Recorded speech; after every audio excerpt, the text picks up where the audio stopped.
નમસ્કાર મિત્રો, આજે 10મી માર્ચ 2026નો દિવસ વિધાનસભાની અંદર આજે ઉદ્યોગ વિભાગની માંગણી હતી અને મેં મારા વિસાવદર મત વિસ્તારના લોકો માટે આજે એક માંગણી મૂકી છે.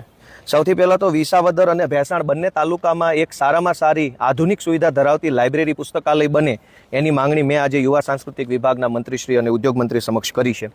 આશા રાખીએ છીએ કે અમારા વિસાવદર અને ભેસાણના વિદ્યાર્થીઓને ભણવા માટે, વાંચવા લખવા માટે એક સારી સુવિધાયુક્ત લાઇબ્રેરી મળશે. આ સિવાય જૂનાગઢ જીઆઈડીસીની અંદર એક બહુ ગંભીર પ્રશ્ન છે. વર્ષો પહેલાં, આજથી 30-40 વર્ષ પહેલાં સરકારે જૂનાગઢ જીઆઈડીસી બનાવી. આ જીઆઈડીસી બનાવ્યા પછી ઉદ્યોગપતિઓને, વેપારીઓને, કારખાનેદારોને એમાં પ્લોટ આપવામાં આવ્યા. લોકોએ પ્લોટ વેચાતા લીધા સરકાર પાસેથી અને પ્લોટના માલિક બન્યા. 30-30, 40-40 વર્ષથી ઈ જીઆઈડીસીની અંદર વેપાર ઉદ્યોગનું કામ ચાલુ છે. પરંતુ હમણાં જ 1-1.5 વર્ષ પહેલાં જીઆઈડીસી ઉપર આના ઇકોઝોન લાગુ કરવામાં આવ્યું. ઇકોઝોનનો દેશી અર્થ એવો નીકળે કે હવે એ જંગલ છે, જીઆઈડીસી નથી. જે જગ્યા ઉપર આવા હાઈરાઇઝ બિલ્ડિંગ ઊભા હોય એ જગ્યા જંગલ કેવી રીતે હોઈ શકે?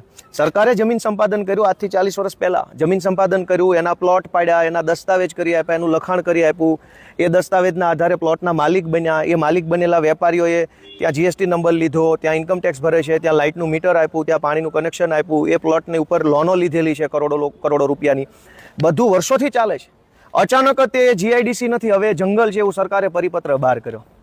કહેતા એટલું દુઃખ થાય છે કે આ બિલ્ડિંગોમાં બેસીને સાહેબો શું સર્કસ ચલાવે છે જ ખબર નથી.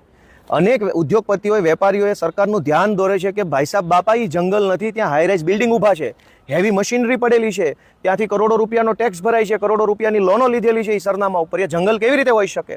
તો સરકારી સાહેબો માનવા તૈયાર નથી. સરકારી સાહેબોને જે મનમાં સપનું આવે એ જ સાચું. આજે મેં વિધાનસભામાં સ્પષ્ટ રજૂઆત કરી છે કે અમારી જૂનાગઢની જીઆઈડીસીના પ્રશ્નનું નિરાકરણ સરકારે જલ્દી લાવવું જોઈએ.